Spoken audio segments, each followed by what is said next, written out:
Tell me how that, where I can move that. That's good. Is that good? All right. Okay. When you are ready, let me know. You ready? Recording? Okay. Welcome back to installment number 2. Sorry. This is fun. Okay, I wanted to just get on tape for you all, video, exactly how to move forward into what I want you to have next week, which is to have started the portrait head armature. So what you're going to find on this side of the building, just leave it here, but in the shelves in a bin, you're going to find a few of these pre-made head armatures. I want you to notice how these are made. This one is a pre-constructed steel. Can't see the inside, but it's got a ring in here. It's all welded together. But I didn't have enough of these, so I made these. These are made out of aluminum armature wire, which we have plenty of.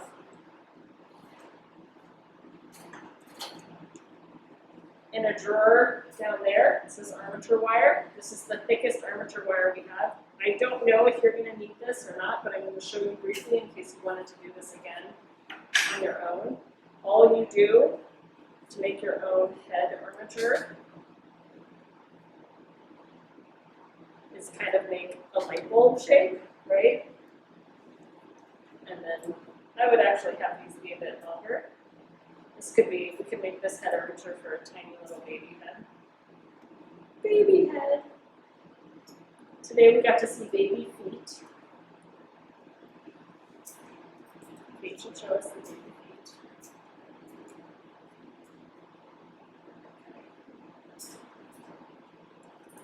And then you put them together. Like so. Now you have a light bulb. And then you stuff that interior with paper, plastic, whatever. I sometimes just fill it with plastic bags. This looks like I see newspaper in here. And then you cover it with tape. Okay, so basically this is the skull. This is the skull, and you're about to add on skin and hair and all that. But when we're doing the portrait, it's easiest if you have at least an inch off of this skull. So some of these you're going to notice are bigger than others in there, and you might want to think about that. This is the one I'm going to demonstrate on, and can anyone tell me what is a potential problem with this armature? Lopsided, that's a good point. What else? It's solid. That's actually, it's falling. It's falling. Like this. Yeah. So this is actually the top of the steel. And this is a trouble we have with this armature in particular. So before I add on, so if I were to put clay on here, that little pokey thing's going to go right through. This one is nice and even. You see that? So you're going to put a pancake of clay. You're going to cover this with clay. So I'm going to try, before I start, I'm going to use these plastic bags. And I'm going to just give it a little bit more support in that spot.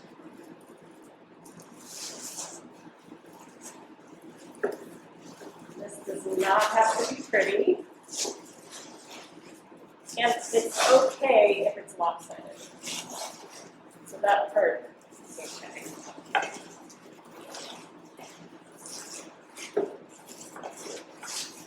Alright.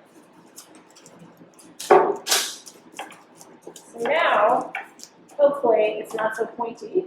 So the clay is not going to like do this. It's going to sit on top. I could do a little more here. That's a little bit narrow. I'm going to take my chances. Okay, so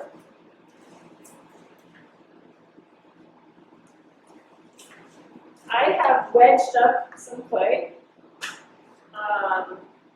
And before I add it on, or how I add it on, there's two ways you can do this. I'm going to clean the floor here. Watch this, guy. We're going to go down. I'm going to slap this baby on the ground.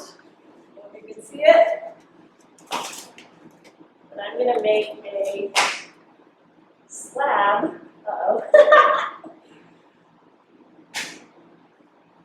Of clay. Just using the ground. Make sure your ground's a little bit clean. And I'm going to plop it right on top. Look at that. Gorgeous. There's a lot of clay here. That was an entire thing. I still need a little bit more. You can do this on the wedging table too.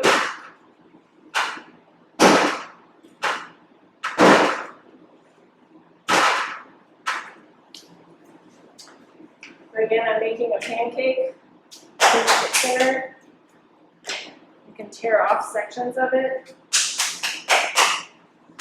And then it's nice and wet, so you should be able to just kind of smoosh it on there.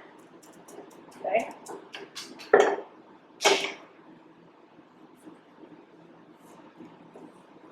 Now, notice how it's kind of spinning like a wild child, like a disco ball.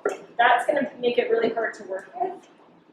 So, I'm going to start preparing the neck.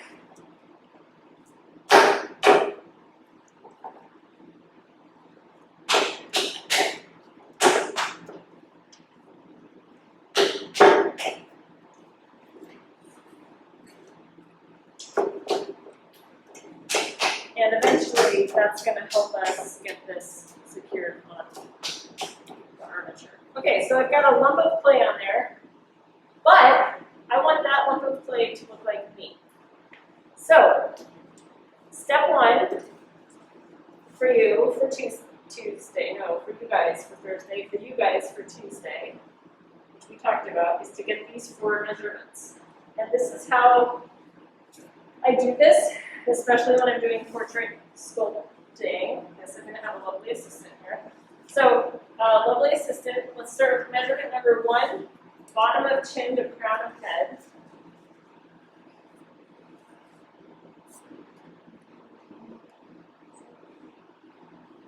Yeah, and then I'm going to tighten that. It's tricky. Okay, so let's see. Let me just check it.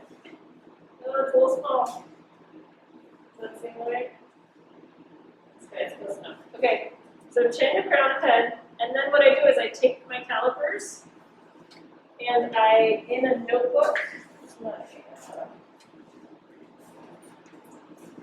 like in a sketchbook, I would mark it, and mark it with a ruler, so here I am right here. I already did this. And I mark the length, draw a line, and then I measure the line. And I will always know, because I have it written down in my sketchbook, this measurement of my head. And I don't have to keep measuring my head. Okay? This is particularly important if you're doing somebody's portrait and they're not there, or you only have one opportunity to get their measurements. Okay, so measurement number 2 is the widest point of your face. The widest point of your face is cheekbone to cheekbone, which is hard in a mask.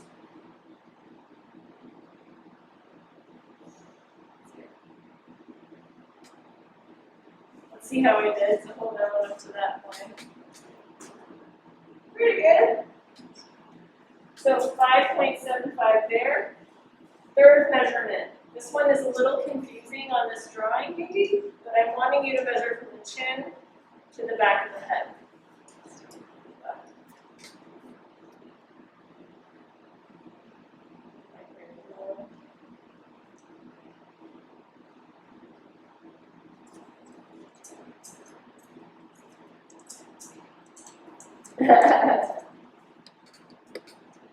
Nice. And then the last measurement is front to back. So when you're looking at a cranium, this back portion of the cranium and the front of the brow, that's should be the two high points.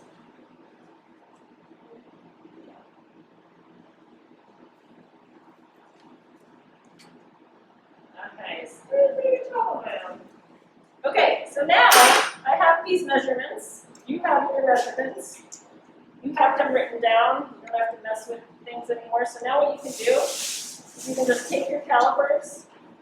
Be like, okay, the first, I'm going to start with my width, because that's fun. I can hold it up, and then I can bring this right to my piece here, and I can just go, ooh, that's too wide. Already too wide. Okay, shrink that down, recheck my width.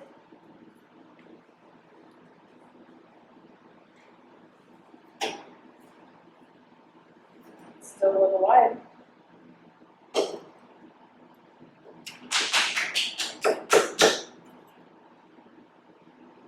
These calipers are a little bit janky. I'm trying to keep it up. There we go. Okay. That gives me a little bit of room to go from here to somewhere. So there's that. We'll do top to bottom.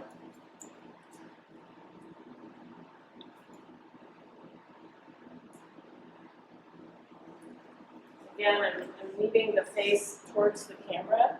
So if we're top to bottom, this is the bottom of my chin.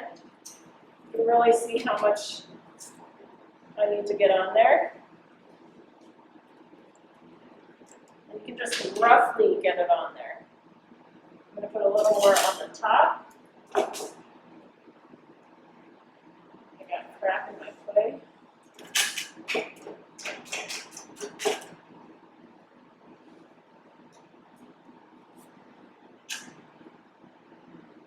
Okay. Can't even see what this looks like. That's roughly the top to bottom of my head, here to here. Next.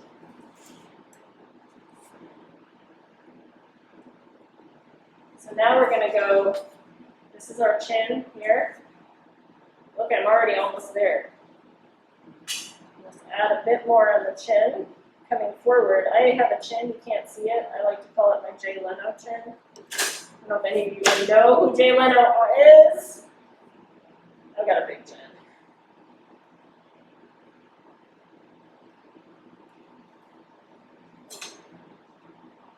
Boom. Yeah. Okay, and then the last one. Front to back. So again, you can see how far off I am. One thing, as you're looking at the images that I took of you, and that you're going to print out, and you're going to hold it up, so you're printing out these images, that's the other thing for next week. Look at this line of your profile here. If you look at my profile, and if you look at the skeleton, you can look at the skeleton when you're in here, the mouth and the forehead, it's very up and down. It's vertical, much more vertical than you would think. Which means that if this is about right, that's a lot I need to add to the back of my skull, my cranium. So I'm gonna put a bunch of clay back here. Need more clay. We're gonna need more clay.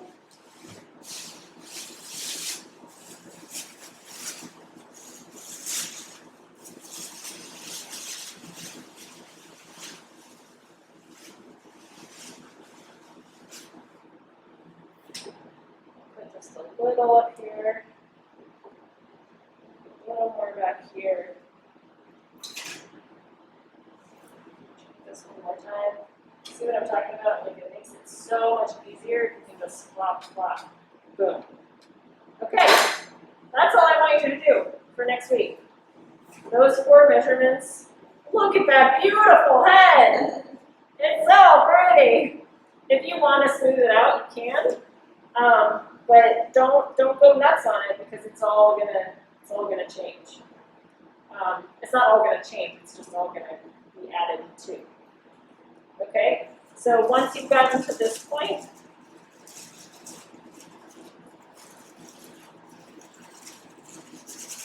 and note, I'll put some calipers on the counter and some tape. If you can't find something, just dig through the drawers until you get to know this room. But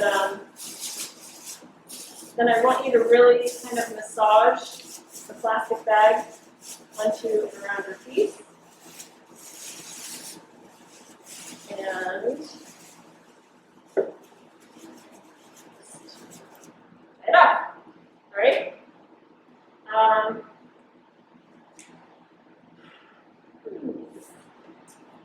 It might be helpful now to take a piece of masking tape once you've gotten to this point and write your name on your head, so we know who is who. Okay, so remember that. I'll put my right there. Okay, that is all for Julie Childs today.